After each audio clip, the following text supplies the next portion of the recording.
To what is the meaning of the word muscle and how to explain the muscle. Under what heading should we write the muscle? The muscle is derived from a Greek and Latin word called as mus. The meaning of mus is mouse. Why?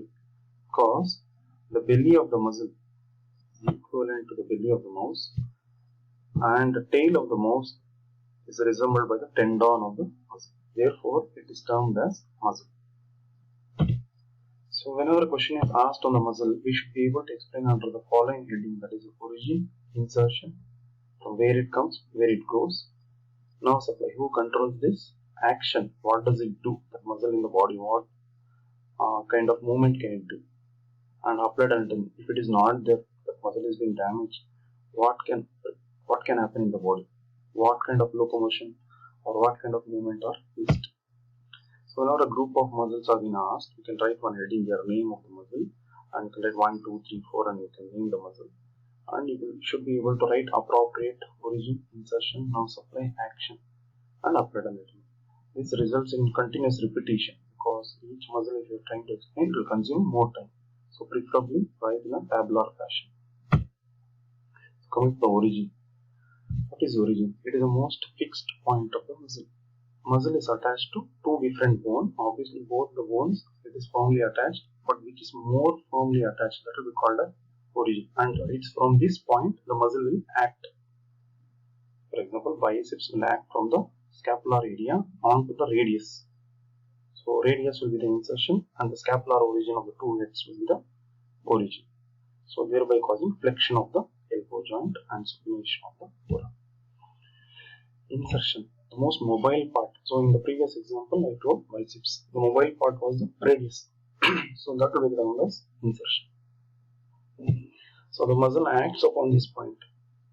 So that is called as insertion. So origin is a part from where the muscle acts from. Insertion is a part where the muscle acts upon. Nerve supply. There should be some control of the muscle done by some part of the CNS, either the brain or the spinal cord. From the brain, the cranial nerves will emerge out. There are 12 pairs of cranial nerves. From the spinal cord, there are 31 pairs of spinal nerves. So they will come along and supply the muscle and control the muscle.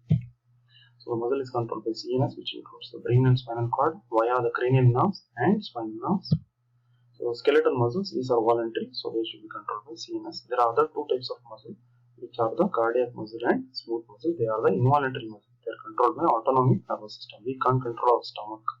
It is controlled by autonomic nervous system. If food goes in over there, peristalsis will happen by itself. When we run, our heart rate will increase automatically. Okay. Come to the action. The insertion part of the muscle moving towards the origin part of the muscle, because this is the mobile part.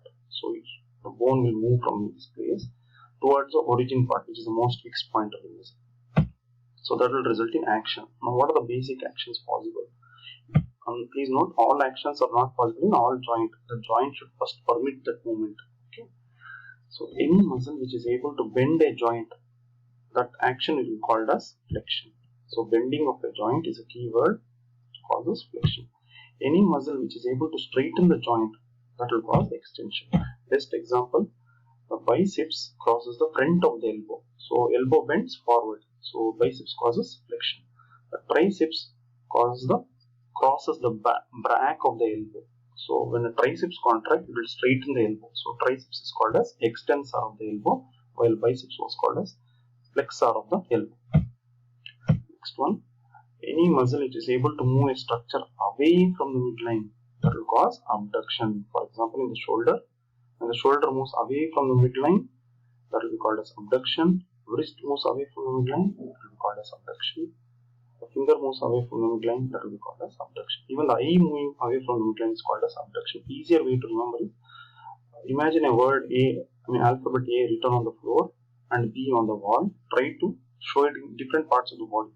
So A is this word, A alphabet, and this B. So that will be resulting in abduction. Any part of the body you can move and see yourself. Any muscle which is able to move the structure towards the midline, it's exactly opposite of this. So kindly remember any one. So this structure moves away from the midline is called abduction. This is towards the midline, that will be called as adduction. So pectoralis major causes adduction of the shoulder because the muscle is towards the midline, it will pull the shoulder. So that is reduction. So in applied anatomy, muscle will perform a particular action. Just now I told bicep performs flexion, tricep performs extension. So the damage to the nerve supplying the muscle, if at all there is a damage to a nerve supplying a muscle, what can happen? This results in paralysis of the muscle. So what does it mean? For example, triceps is supplied by radial nerve. So radial nerve is damaged, triceps is paralyzed. So the person will not be able to extend the elbow. That is all it means by applied anatomy. It need not have any unique words or fancy words like winging of scapula or any other terminology, clump case paralysis. Applied anatomy doesn't always necessarily mean it should have a unique kind of names. So it just means that if that muscle is not there, what can happen in our body?